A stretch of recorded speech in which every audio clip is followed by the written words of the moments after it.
Hello everyone. So today we are going to see the last 8 articles that are there in UDHR from Article 22 to Article 30.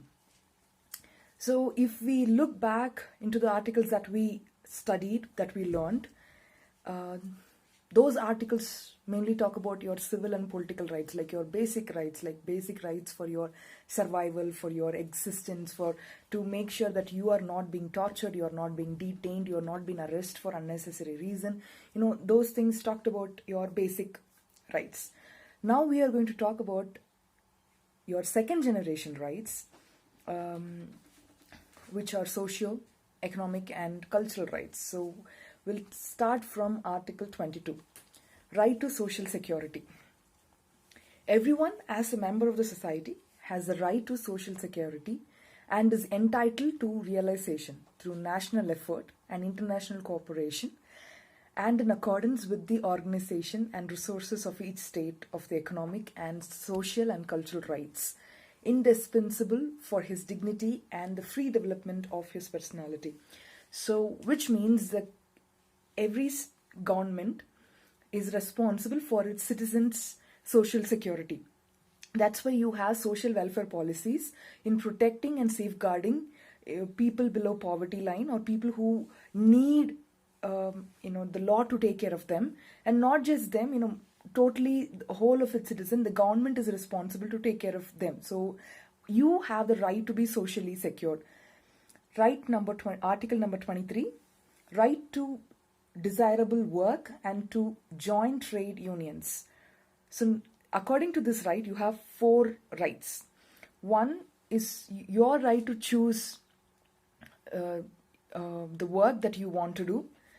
And second one is that there should be no discrimination. It should be equal pay, because of a gender or because of a caste or because of a race. No one should, your pay should not be discriminated because of any factor. For a same work, any two people should be given the same amount.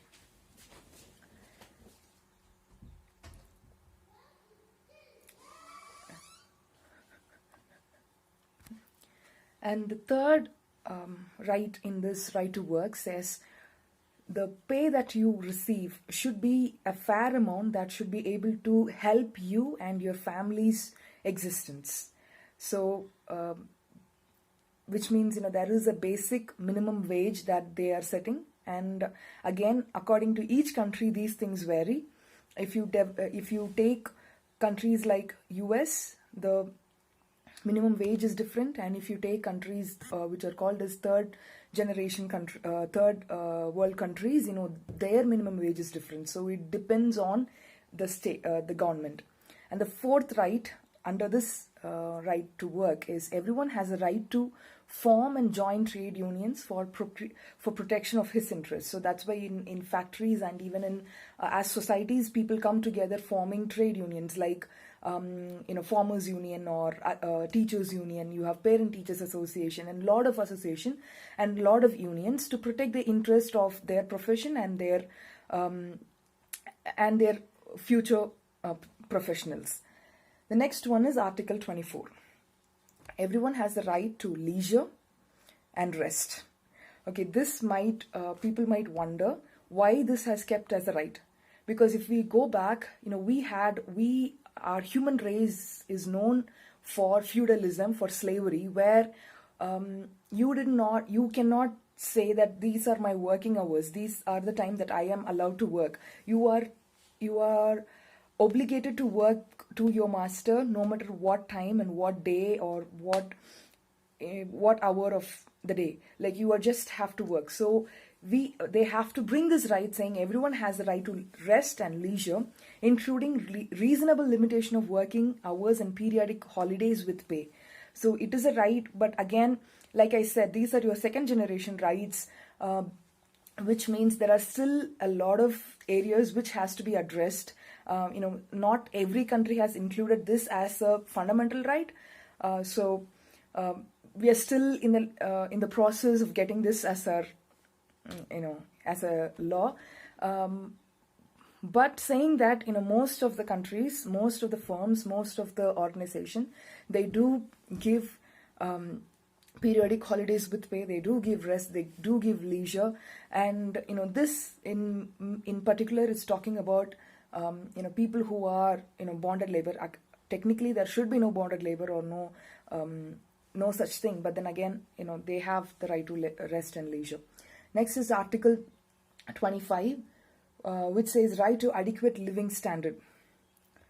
Under this, you have two right.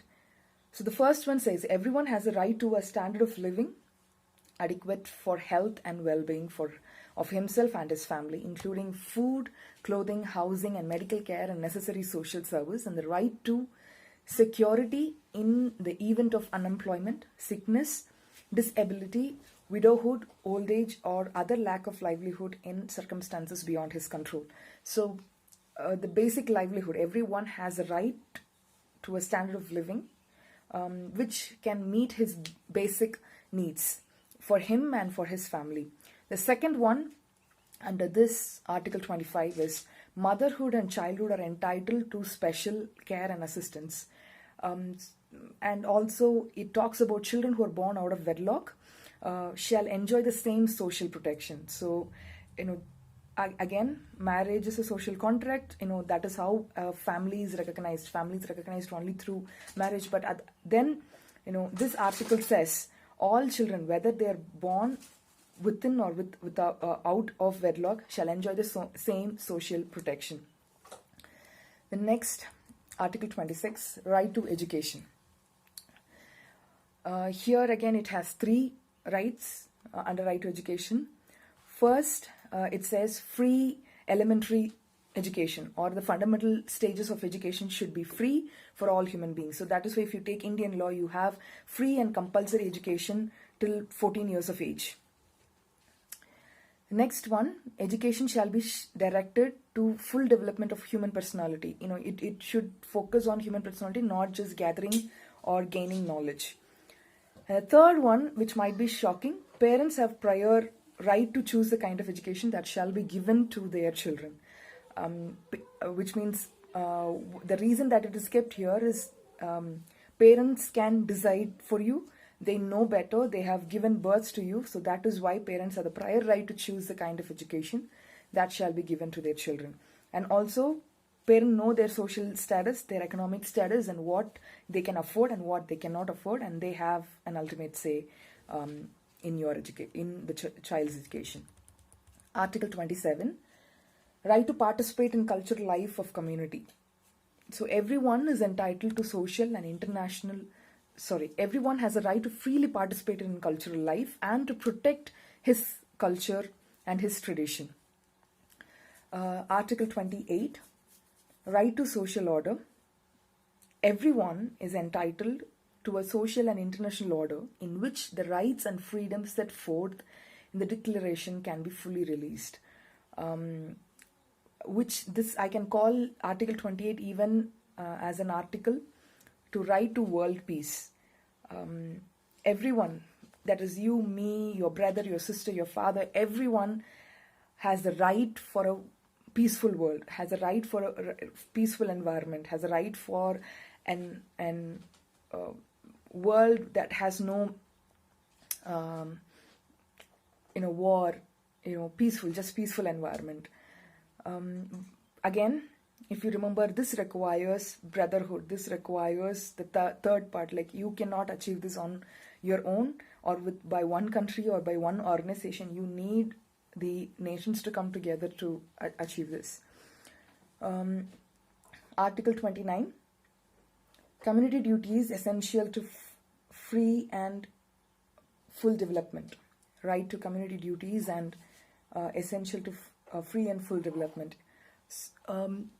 So if you remember, when we studied about what human rights are, we said rights come with certain amount of obligation. So that is what Article 29 here is talking about.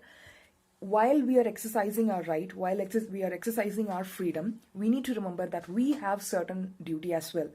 To put in a picture, one of my teachers who said, my freedom stops where other person freedom starts. My freedom stops where other person knows starts. Something like that. Like, I have my limitations. Like, this is my set, this is my boundary, and I am allowed to do whatever I want to do. And then if I cross from that boundary and try to say that is my freedom, and which is not my freedom, I'm trying to trespass, I'm trying to take someone else's. So that is our duty, to make sure that everyone as a community, that we have this freedom and right as well. And the last, Article 30, nothing in this article may be interpreted as implying for any state, group, or person any right to engage in any activity or to perform any act aimed at destruction of any rights and freedoms set forth from herein. Which means you cannot take an article or set of articles from this document and then use it for your personal gain.